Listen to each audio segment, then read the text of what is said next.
Welcome everyone to another video edition of my bi-weekly newsletter. Today I'll be sharing with you how to maintain your organized space once you've done a purge or major decluttering.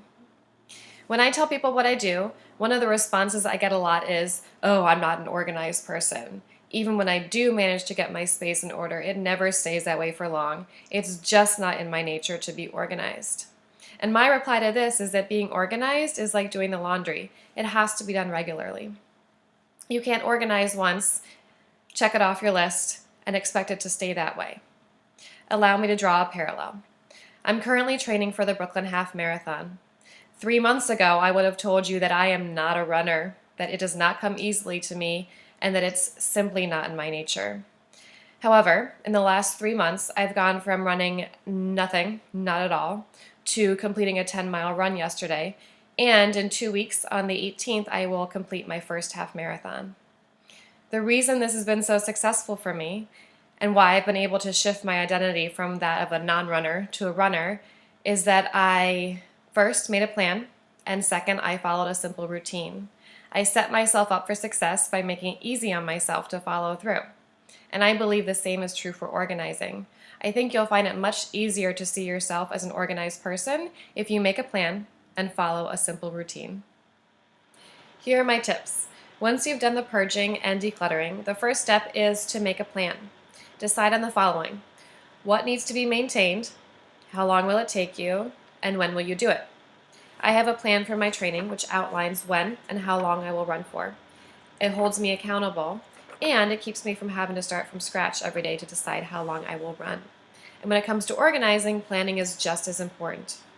For example, you may say that you'd like to keep your newly reorganized desk clutter-free, that it will take you 5 minutes, and that tidying it up will be the last thing you do before leaving the office every day. Good, there's your plan. Or perhaps to maintain the filing system you've just set up, you decide that you will file once a week during the commercials of your favorite TV show. There you go, there's your plan. The second step to maintain your organizing system is to follow through with a simple routine. A plan isn't enough. Those stacks won't file themselves and your clothes won't keep themselves in order. You need to make time for this. I suggest literally scheduling this into your calendar or sandwiching it in between two things that already happen every day so that it fits nicely into your current routines. Maybe you just swapped out your spring and summer clothes and you want to maintain an organized closet. How about spending 5 minutes every night before bed organizing your clothes?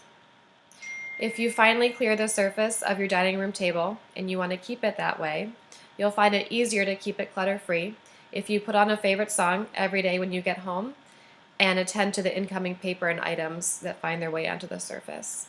The key is to make it easy to consistently attend to the area that needs to be maintained. This approach is not difficult and it's not new. I know that you already have systems in your life that are so automatized that you don't need to plan for them, like brushing your teeth or taking out the garbage. The hard part is a consistent follow-through. But if you can build in a simple organizing routine, it'll have a big impact on your space and your peace of mind. And here's the thing, even if you only follow through, say 80% of the time, you're still so much better off than if you hadn't set up a maintenance plan. I set out for a 12-mile run yesterday and only got through 10 miles of it, but that's still 10 miles farther than I could have done 3 months ago, and it wouldn't have happened at all if I didn't have a plan and hadn't consistently followed through for the last 3 months. I'm confident that you'll find that you aren't as inclined to say that you're not an organized person or that organizing doesn't come easily to you if you can set up a simple plan and follow through consistently. I'd love to hear about the maintenance plans that you're setting up and what's working for you. Email anytime or post a comment on my website. Have a wonderful week and happy organizing.